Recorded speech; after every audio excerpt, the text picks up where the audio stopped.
പത്രവാർത്തകളും വിശേഷങ്ങൾ കൂടി അറിയണ്ടേ? മറന്നോ? പ്രസ് സ്റ്റോപ്പിലേക്ക്.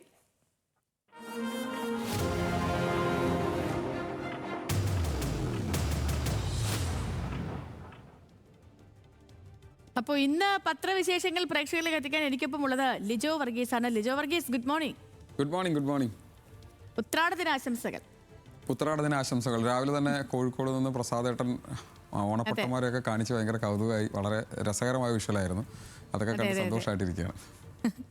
പത്രവാർത്തകൾ കൂടി നോക്കാം അല്ലേ? തീർച്ചയായും ഒരുപാട് വാർത്തകളുണ്ട്. ഇന്നലെ കഴിഞ്ഞു പോയൊരു ദിവസം പലതരത്തിലുള്ള വാർത്തകൾ, അത് GSTയുമായി ബന്ധപ്പെട്ട് ചൈനയിൽ നടന്നിട്ടുള്ള അവിടെ ഉണ്ടായ ആയുധ പ്രകടനങ്ങളടക്കമുള്ള കാര്യങ്ങൾ, അതോടൊപ്പം തന്നെ കേരളത്തിലുള്ള വാർത്തകളടക്കം നിരവധി വാർത്തകളുണ്ട്. എല്ലാ മാന്യപ്രേക്ഷകർക്കും പ്രസ് സ്റ്റോപ്പിലേക്ക് സ്വാഗതം.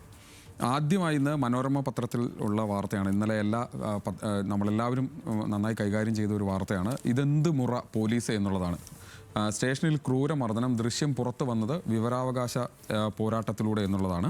സുജിത്ത് എന്ന യൂത്ത് കോൺഗ്രസ്സുകാരനാണ് വലിയ തോതിലുള്ള ആക്രമണം നേരിടേണ്ടി വന്നത്. ആ പോലീസുകാരുടെ ചിത്രമടക്കം ഉപയോഗിച്ചുകൊണ്ടാണ് മനോരമ പത്രം ഇന്ന് ആ വാർത്ത കൈകാര്യം ചെയ്തിരിക്കുന്നത്. അത് എനിക്ക് കുറേ കൂടി വ്യക്തിപരമായി അത് നന്നായി പ്രസൻറ്റ് ചെയ്തിരിക്കുന്നത് മാതൃഭൂമി പത്രമാണെന്ന് തോന്നി. അതിൻ്റെ ഹെഡ്ലൈൻ തന്നെ മുതൽ മറ്റുള്ള കാര്യങ്ങൾ, ഇടിമൈത്രി എന്നുള്ളതാണ് അതിന് മാതൃഭൂമി ഇന്ന് ഹെഡ്ലൈൻ കൊടുത്തിരിക്കുന്നത്. യൂത്ത് കോൺഗ്രസ് നേതാവിന് പോലീസ് സ്റ്റേഷനിൽ ക്രൂരമർദ്ദനം എന്നുള്ളതാണ്. മുഴുവൻ പോലീസുകാരുടെയും പേരുണ്ട്. SI Nuhman, senior CPO Sasidharan, CPO Sandeep, CPO Sajeevan എന്നിങ്ങനെ 4 പോലീസുകാരുടെ ചിത്രങ്ങൾ, പോലീസിലെ പുഴുക്കുത്തുകൾ എന്ന് പറഞ്ഞുകൊണ്ട് അവരുടെ ചിത്രങ്ങൾ കൂടി കൊടുത്തിട്ടുണ്ട്. പോലീസിൻ്റെ മുഷ്ടി എന്ന നിലക്ക് ഇടിക്കുന്ന ദൃശ്യങ്ങൾ അത് ഫോട്ടോ സഹിതം കൊടുത്തുകൊണ്ട് വളരെ നന്നായി പ്രസൻറ്റ് ചെയ്തത് മാതൃഭൂമിയാണെന്ന് തോന്നുന്ന തരത്തിലാണ് അത് ചെയ്തിരിക്കുന്നത്. വീണ്ടും മനോരമയിലേക്ക് വന്നാൽ അത് നികുതിയിൽ ആശ്വാസം എന്നുള്ള വാർത്തയാണ്. GST 22 മുതൽ, അതായത് സെപ്റ്റംബർ 22-ാം തീയതി മുതൽ 5%-വും 18% സ്ലാബുകളിലേക്ക് മാറുന്നു എന്നുള്ളതാണ് ആ വാർത്ത. കേന്ദ്ര ശുപാർശ GST കൗൺസിൽ അംഗീകരിച്ചു. ആരോഗ്യ ലൈഫ് ഇൻഷുറൻസ് പ്രീമിയത്തിന് GST ഇല്ല എന്നുള്ള ആശ്വാസകരമായ വാർത്തയും അതിനകത്ത് പറയുന്നുണ്ട്. ലോട്ടറിയുടെ 28% നികുതി 40% കൂടി കേരളത്തിന് തിരിച്ചടി എന്നുള്ളതാണ്. നേരത്തെ തന്നെ ഈ നികുതി പരിഷ്കരണവുമായി ബന്ധപ്പെട്ട് തന്നെ നേരത്തെ തന്നെ ഈ വാർത്ത വന്നതാണ്. അതായത് കേരളത്തിലെ ലക്ഷക്കണക്കിന് വരുന്ന ലോട്ടറി തൊഴിലാളികളെ സംബന്ധിച്ച് ഇത് വലിയ തരത്തിലുള്ള തിരിച്ചടിയാവും. 40% ലോട്ടറിയുടെ നികുതി വർദ്ധിക്കുന്നത്, ലോട്ടറിയുടെ വില വർദ്ധിക്കുന്നതിനും അത് ആളുകൾ ലോട്ടറി വാങ്ങുന്നതിൽ കുറവുണ്ടാവുകയും ഒക്കെ ചെയ്യുന്ന തരത്തിലൊക്കെ കാര്യങ്ങൾ മാറും എന്നുള്ളതാണ്. അതുകൊണ്ട് തന്നെ ആ തരത്തിലാണ് അതിനെ മാതൃഭൂമി മനോരമ ആ വാർത്ത പറഞ്ഞിരിക്കുന്നത്. ദേശാഭിമാനിയിലേക്ക് വരുമ്പോൾ അത് കുറേ കൂടി എന്താണ് സംഭവിക്കാൻ പോകുന്നത് എന്നതിനെ സംബന്ധിച്ചു കൂടിയുള്ള വാർത്തയായിട്ടാണ് നൽകിയിരിക്കുന്നത്. 2 സ്ലാബ് നഷ്ടപരിഹാരത്തിൽ തീരുമാനമില്ല എന്നുള്ളതാണ്. വരുമാന നഷ്ടം നികത്തണമെന്ന ആവശ്യത്തിൽ വലിയ വാദപ്രതിവാദം ഉണ്ടായി, എന്നാലും അക്കാര്യത്തിൽ തീരുമാനം ഉണ്ടായിട്ടില്ല എന്നുള്ളതാണ്. കാരണം ഈ GST സ്ലാബുകൾ 2ആയി കുറയ്ക്കുമ്പോൾ സ്വാഭാവികമായി സംസ്ഥാനങ്ങൾക്കുണ്ടാകുന്ന നികുതി നഷ്ടം അത് നഷ്ടപരിഹാരമായി ഏതു തരത്തിൽ നൽകുമെന്ന കാര്യത്തിൽ ഒരു വ്യക്തതയില്ല എന്നുള്ളതാണ് ദേശാഭിമാനി പറയുന്നത്. അതാണ് അവിടെ ഇന്ന് പറഞ്ഞു വച്ചിരിക്കുന്ന ഒരു വാർത്ത. മറ്റൊരു വാർത്തയിലേക്ക് പോയാൽ അത് മാധ്യമത്തിലാണ്. മറ്റു പത്രങ്ങളിലും ആ വാർത്തയുണ്ട്. പക്ഷേ അത് മറ്റു പത്രങ്ങൾ എന്ന് പറഞ്ഞാൽ ദേശാഭിമാനി അടക്കമുള്ള പത്രങ്ങളിൽ ആ വാർത്തയുണ്ട്. മറ്റു പത്രങ്ങൾ ഞാൻ അത് കൃത്യമായി കണ്ടിട്ടില്ല. പക്ഷേ ഈ വാർത്ത വിദേശിയെ കേന്ദ്രം തീരുമാനിക്കുമെന്നുള്ളതാണ്. കുടിയേറ്റ വിദേശി നിയമം കേന്ദ്ര ട്രൈബ്യൂണൽ ഉണ്ടാക്കും. സംസ്ഥാനങ്ങൾ തടങ്കൽ പാളയങ്ങൾ ഒരുക്കണം എന്നുള്ളതാണ്. ദൂരവ്യാപക പ്രത്യാഘാതങ്ങൾക്കിടയാക്കുന്ന സുപ്രധാന ഉത്തരവിൽ 2025 കുടിയേറ്റ വിദേശി നിയമപ്രകാരം ഒരാൾ വിദേശിയാണോ എന്ന് കേന്ദ്ര സർക്കാർ തീരുമാനിക്കുമെന്ന് കേന്ദ്ര ആഭ്യന്തര മന്ത്രാലയം അറിയിച്ചു എന്നുള്ളതാണ്. മുസ്ലിങ്ങളല്ലാത്ത കൂടുതൽ വിദേശികൾക്ക് ശിക്ഷ ഇളവ്, അതായത് 2024 വരെയുള്ള മുസ്ലിങ്ങൾ, 2025 കുടിയേറ്റ നിയമപ്രകാരം 2024 വരെ മുസ്ലിങ്ങളല്ലാത്ത വിദേശികളായിട്ടുള്ള ആളുകൾ, മറ്റു രാജ്യങ്ങളിൽ നിന്ന് ഇന്ത്യയിലേക്ക് വന്ന ആളുകൾക്ക് ഇവിടെ പൗരത്വ സംബന്ധിച്ച് പ്രശ്നങ്ങൾ ഉണ്ടാകില്ല എന്നുകൂടി പറയുന്നതാണ് ആ വാർത്ത. അത് മാധ്യമം വളരെ കാര്യമായി തന്നെ 1-ാം പേജിൽ തന്നെ ആ വാർത്ത കൊടുത്തിട്ടുണ്ട്. വീണ്ടും ദേശാഭിമാനിയിലേക്ക് വരുമ്പോൾ ദേശാഭിമാനിയിൽ ഈ കഴിഞ്ഞ കുറച്ച് ദിവസങ്ങളായി ആഗോള അയ്യപ്പ സംഗമവുമായി ബന്ധപ്പെട്ട വാദപ്രതിവാദങ്ങൾ നടക്കുന്നതിനിടയിൽ 2 വാർത്തകൾ. അത് പ്രതിപക്ഷ നേതാവിൻ്റെ ഇന്നലത്തെ വാർത്താ സമ്മേളനം സംബന്ധിച്ചാണ്. പ്രതിപക്ഷ നേതാവിൻ്റെ ആരോപണം നുണ. ശബരിമലയിൽ LDF സർക്കാർ ചെലവിട്ടത് 3 ഇരട്ടി. ശബരിമല വികസനത്തിന് UDF സർക്കാർ അനുവദിച്ചത് 456.21 കോടി. LDF സർക്കാർ നൽകിയത് 1519.22 കോടി എന്നുള്ളതാണ് അതിൽ ഒരു വാർത്ത. മറ്റൊന്ന്, അയ്യപ്പ സംഗമം വേണ്ടണമെന്ന് UDF, അതായത് വേണമോ വേണ്ടയോ എന്ന കാര്യത്തിൽ UDF ഒരു കൃത്യമായ തീരുമാനമെടുത്തില്ല എന്ന് പറയുന്ന വാർത്തയാണ്. ഒറ്റയ്ക്ക് തീരുമാനം, പിഴവുകൾ ആവർത്തിച്ച് VD സതീശൻ, വികസന പദ്ധതികളെ രാഷ്ട്രീയം കാലത്ത് എതിർക്കുന്നത് പതിവാക്കി പ്രതിപക്ഷ നേതാവ് എന്ന് തുടങ്ങിയ ആ വാർത്ത അവിടെ കൊടുത്തിട്ടുണ്ട്. അതാണ് മറ്റൊരു വാർത്ത. മറ്റൊന്ന്, ഈ അയ്യപ്പ സംഗമവുമായി ബന്ധപ്പെട്ട് തന്നെ മറ്റൊരു വാർത്തയുള്ളത്, അത് നൽകിയിരിക്കുന്നത് ജന്മഭൂമിയാണ്. അതിൽ പറയുന്നത് കൊള്ളപ്പിരിവുമായി ദേവസ്വം ബോർഡ് എന്നുള്ളതാണ്. ആഗോള അയ്യപ്പ സംഗമത്തിൽ ദേവസ്വം ബോർഡിന്റെ കൊള്ളപ്പിരിവ്, സംഗമത്തിന് 3 കോടി ചിലവ് പ്രതീക്ഷിക്കുന്ന ബോർഡ് വ്യാപാരികളിൽ നിന്ന് പിരിക്കുന്നത് 10 മടങ്ങ് എന്ന തരത്തിലൊരു വാർത്ത ഇന്ന് ജന്മഭൂമിയിലുണ്ട്. അതായത് ഈ പിരിവ് വലിയ തരത്തിൽ നടത്തുന്നു എന്നുള്ളതാണ് ഇന്ന് ജന്മഭൂമിയിൽ വന്നിരിക്കുന്ന മറ്റൊരു വാർത്ത. വീണ്ടും നമ്മൾ മാതൃഭൂമിയിലേക്ക് പോകുമ്പോൾ അതിലൊരു കൗതുകമുള്ള വാർത്തയുണ്ട്. 17 വർഷത്തെ ജയിൽവാസത്തിന് ശേഷം അധോലോക കുറ്റവാളി ഡാഡിക്ക് ജാമ്യം എന്നുള്ളതാണ്. ദാവൂദ് ഇബ്രാഹിമിൻ്റെ എതിരാളിയായിരുന്നു എന്നുള്ളതാണ്. അദ്ദേഹം അറസ്റ്റിലാവുന്ന സമയത്ത് എങ്ങനെയായിരുന്നെന്നും അദ്ദേഹം ജയിലിൽ നിന്ന് ഇറങ്ങുമ്പോൾ, അരുൺ ഗാവ്ലി എന്നാണ് അദ്ദേഹത്തിൻ്റെ പേര്, അദ്ദേഹം ജയിലിൽ നിന്ന് ഇറങ്ങുമ്പോൾ അദ്ദേഹത്തിൻ്റെ ഫോട്ടോ കൊടുത്തിട്ടുണ്ട്. അധോലോക കുറ്റവാളി അരുൺ ഗാവ്ലി 17 വർഷത്തെ തടവിന് ശേഷം ബുധനാഴ്ച നാഗ്പൂർ സെൻട്രൽ ജയിലിൽ നിന്ന് പുറത്തിറങ്ങി. 2007 കൊലപാതക കേസിൽ സുപ്രീം കോടതി ജാമ്യം അനുവദിച്ചെ തുടർന്നാണ് അദ്ദേഹം പുറത്തിറങ്ങിയത് എന്നുള്ളതാണ് ആ വാർത്ത. അതാണ് ഡാഡിക്ക് ജാമ്യം എന്നുള്ളൊരു വാർത്ത. ഞാൻ നേരത്തെ പറഞ്ഞ പോലെ തന്നെ ഡിസൈനിലും വാർത്തകളുടെ വ്യത്യസ്തത കൊണ്ടും വളരെ ഇനിയും നമുക്ക് മാതൃഭൂമിയിലേക്ക് വരാം, മറ്റ് ചില വാർത്തകളിൽ കൂടി വരേണ്ടതുണ്ട്. അതിലൊന്ന്, തീവണ്ടി വീട്ടിൽ നിന്ന് വക്കീൽ കോർട്ടിലേക്ക് എന്നുള്ളതാണ്. അതിജീവനം എന്ന പേരിൽ ഒരു വാർത്ത കൊടുത്തിരിക്കുന്നത്. അതായത് കുറേ കാലങ്ങൾക്ക് മുമ്പ് നമ്മൾ ഒക്കെ വായിച്ചൊരു വാർത്തയായിരുന്നു. പ്രതിസന്ധികളെ തോൽപ്പിച്ച് LLB പ്രവേശനത്തിന് പോയതാണ്. ഒരു കാലത്ത് തീവണ്ടിയിലായിരുന്നു ഇവരുടെ വീട്. ഹരിപ്പാട് റെയിൽവേ സ്റ്റേഷനിൽ നിന്ന് വൈകുന്നേരം തീവണ്ടിയിൽ കയറും. രാത്രി മുഴുവൻ യാത്ര. പകൽ ആർച്ചയും അനിയത്തി ആതിരയും സ്കൂളിൽ പോകും.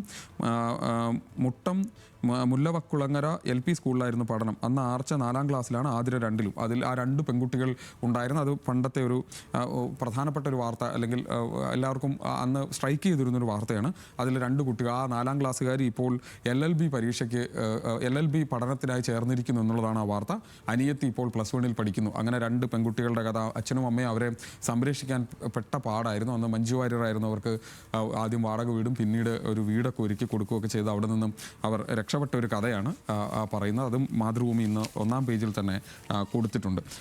മറ്റൊന്ന്, ഒരു ആശ്വാസകരമായ മറ്റൊരു വാർത്ത, അത് മാതൃഭൂമിയിലുമുണ്ട്. മാതൃഭൂമി അതിനെ പുതുജീവിതം എന്നാണ്. അത് ചരിത്രം കുറിച്ച് തിരുവനന്തപുരം മെഡിക്കൽ കോളേജ്, അമീബയും ഫംഗസും ബാധിച്ച വിദ്യാർത്ഥിക്ക് പുതുജീവൻ എന്ന പേരിൽ കേരള കൗമുദി ആ വാർത്ത കൊടുക്കുന്നുണ്ട്. രക്ഷപ്പെടുന്നത് ലോകത്തിൽ ആദ്യമാണ് എന്നുള്ളതാണ്. അമീബിക് മസ്തിഷ്ക ജ്വരവും ഫംഗസ് മസ്തിഷ്ക അണുബാധയും ബാധിച്ച് ഗുരുതരാവസ്ഥയിലായിരുന്ന 17-കാരൻ ജീവിതത്തിലേക്ക് തിരിച്ചു വരുന്നു എന്നുള്ളതാണ് കേരള കൗമുദിയിലുള്ള ആ വാർത്ത. അത് അവിടെ അങ്ങനെ ഒരു വാർത്ത കൂടി കേരള കൗമുദി കൊടുത്തിട്ടുണ്ട്. ഇനി മനോരമയിലേക്ക് വീണ്ടും വരുമ്പോൾ മനോരമയിൽ ഉള്ളത് ചിരിസദ്യ എന്ന വാർത്തയാണ്. ചിരിസദ്യ എന്ന തലക്കെട്ടോടുകൂടി തിരുവനന്തപുരത്ത് തിരുവനന്തപുരത്ത് നിയമസഭാ മന്ദിരത്തിൽ മുഖ്യമന്ത്രി ഒരുക്കിയ ഓണാഘോഷത്തിൽ സദ്യ ഉണ്ട ശേഷം പ്രതിപക്ഷ നേതാവ് VD സതീശനും മുഖ്യമന്ത്രി പിണറായി വിജയനും എന്നുള്ളതാണ് ആ ഫോട്ടോ. അത് ചിരിസദ്യ എന്ന പേരിലാണ് അവിടെ കൊടുത്തിരിക്കുന്നത്. മാതൃഭൂമിയും ആ ഒരു ഫോട്ടോ കൊടുത്തിട്ടുണ്ട്. അത് പ്രജകൾക്കൊപ്പം എന്നുള്ള പേരിലാണ് കൊടുത്തിരിക്കുന്നത്. അതിൽ പിണറായി വിജയനുണ്ട്, സ്പീക്കർ AN ഷംസീർ അടക്കമുള്ള, അതോടൊപ്പം തന്നെ ഒരു മാവേലി കൂടി നിൽക്കുന്ന ഒരു ചിത്രം ഇന്ന് മാതൃഭൂമിയിലും അത് കൊടുത്തതായിട്ട് നമുക്ക് കാണാൻ പറ്റും. അങ്ങനെ വരുമ്പോൾ കേരള കൗമുദിയിൽ മറ്റൊരു വാർത്തയുണ്ട്. അത് 4ാം പേജിലാണ്. അതും ഒരു ഫോട്ടോയാണ്, ഒരു ചിത്രമാണ്. അത് ഇങ്ങനെയാണ്: കാലത്തിനൊത്ത് കോലം മാറി എന്നുള്ളതാണ്. ഓണത്തോടനുബന്ധിച്ച് കോഴിക്കോട് മിഠായി തെരുവിൽ ഇറങ്ങിയ ഓണപ്പൊട്ടൻ വടക്കേ മലബാറിലെ പ്രത്യേകിച്ച് കോഴിക്കോട് ജില്ലകളിൽ നിന്ന് ഉൾപ്രദേശങ്ങളിൽ നിന്നൊക്കെ വരുന്നതാണ് എന്നുള്ളതാണ്. പക്ഷേ ആ ഫോട്ടോയിൽ കാണുന്നത് QR കോഡുമായി വന്ന് നിൽക്കുന്ന ഓണപ്പൊട്ടനെയാണ്. ആ ഓണപ്പൊട്ടൻ QR കോഡ് കാണിച്ച് നിൽക്കുന്ന ഒരു ചിത്രം കാണാം. അതായത് കാലം മാറി, നേരത്തെയൊക്കെ ദക്ഷിണയായി നൽകുന്നത് പണമായിട്ടാണെങ്കിൽ ഇപ്പോൾ QR കോഡ് വഴി അങ്ങനെ ദക്ഷിണ നൽകാം എന്ന് പറയുന്ന വാർത്തയാണ് അതിൽ കൊടുത്തിരിക്കുന്നത്. അതാണ് മറ്റൊരു വാർത്ത. മനോരമയിൽ മറ്റൊരു വാർത്തയുണ്ട്. അതും ഓണവുമായി ബന്ധപ്പെട്ട് തന്നെയാണ്. അത് പശുക്കൾക്ക് ഉള്ള ഓണക്കിറ്റാണ്. പശുക്കൾക്കായി ഓണക്കിറ്റ് റെഡിയായി എന്നുള്ളതാണ്. കാട്ടാക്കടയിൽ പശുക്കൾക്ക് ഓണക്കിറ്റ് എന്നുള്ളതാണ്. മൃഗാശുപത്രി 350 കറവ പശുക്കൾക്കാണ് ഓണക്കിറ്റ് നൽകുക എന്നുള്ളൊരു വാർത്ത ഫോട്ടോ സഹിതം മനോരമ ഇന്ന് നൽകിയിട്ടുണ്ട്. അതും ഒരു കൗതുകമുള്ള വാർത്തയാണ്. ഓണവുമായി ബന്ധപ്പെട്ട് കൂടി ആയതുകൊണ്ടാണ് ആ വാർത്ത നമ്മളെടുത്തത്. ഇനി വീണ്ടും മാതൃഭൂമിയിലേക്കാണ് പോകുന്നത്. അത് കോടതിയുമായി ബന്ധപ്പെട്ട ഒരു വാർത്തയാണ്. പേജ് 7-ലാണ് ആ വാർത്തയുള്ളത്. അത് ഇങ്ങനെയാണ്: പേജ് 7-ലായിരുന്നു ആ വാർത്തയുള്ളത്. അത് അയ്യപ്പനെ ഷോക്കേസ് ചെയ്യേണ്ടതുണ്ടോ എന്നുള്ളതാണ്. അയ്യപ്പനുമായി ബന്ധപ്പെട്ട കാര്യത്തിൽ ഇപ്പോൾ സംഗമവുമായി ബന്ധപ്പെട്ടുള്ള ഒരു ഹൈക്കോടതി വാർത്തയാണ്. അതിൽ പറയുന്നത് കോടതിയിൽ നിലവിലുള്ള സാഹചര്യത്തിൽ ഇത്തരത്തിൽ അയ്യപ്പനെ ഷോക്കേസ് ചെയ്യേണ്ടതുണ്ടോ, അല്ലെങ്കിൽ ഇങ്ങനെയാണോ അയ്യപ്പനെ കാണേണ്ടത്, അതിനിപ്പോൾ ഗുരുവായൂർ ക്ഷേത്രത്തിലോ മറ്റും ഈ തരത്തിൽ തന്നെയാണോ നിങ്ങൾ ചെയ്യാൻ ഉദ്ദേശിക്കുന്നത്? അങ്ങനെ പല ക്ഷേത്രങ്ങളിൽ ഉള്ളതിൽ എന്തുകൊണ്ടാണ് അയ്യപ്പനെ മാത്രം ഇങ്ങനെ ഷോക്കേസ് ചെയ്യുന്നത്? അതിൻ്റെ കാരണം എന്താണെന്നാണ് ഇന്ന് ഹൈക്കോടതി ചോദിച്ചിരിക്കുന്നത്. അതിൽ തന്നെ പേജ് 5-ൽ മറ്റൊരു വാർത്ത കൂടിയുണ്ട്. പേജ് 5-ലുള്ള വാർത്ത ഇതാണ്. അത് സുപ്രീം കോടതിയിലുള്ള വാർത്തയാണ്. ബില്ലുകളിൽ തീരുമാനം വേണം, അതായത് ഗവർണറുടെ സമയക്രമം നിശ്ചയിക്കാനുള്ള ആ കേസുമായി ബന്ധപ്പെട്ട വാദം ഇപ്പോഴും തുടരുകയാണ്. സുപ്രീം കോടതി ഇക്കാര്യത്തിൽ എന്ത് ചെയ്യും എന്നുള്ളതാണ് ചോദ്യം.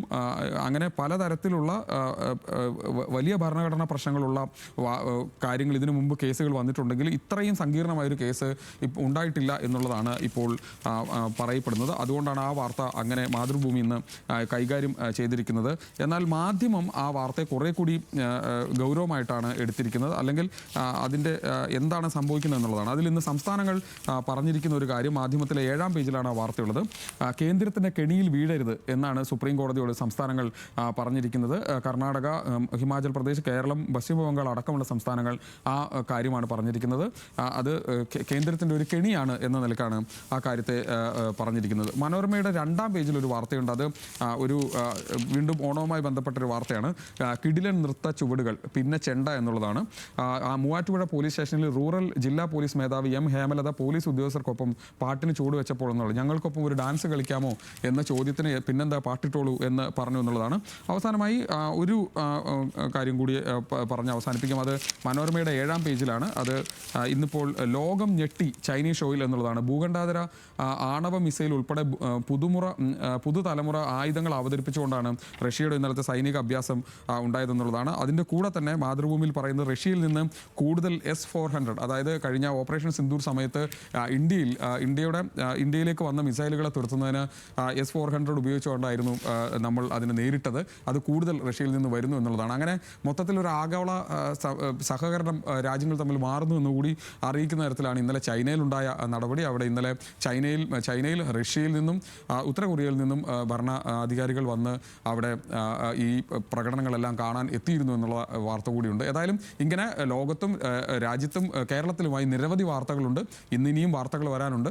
സ്വാഭാവികമായി ഇന്നിപ്പോൾ ഉത്രാടപ്പാച്ചിലിൻ്റെ ഒരു തിരക്കിലേക്ക് നമ്മൾ പോവുകയാണ്. എല്ലാവർക്കും ഓണാശംസകൾ കൂടി നേരുന്നു. ഇനി സേതുവിലേക്ക്. ഓക്കെ ലിജോ, ശരി.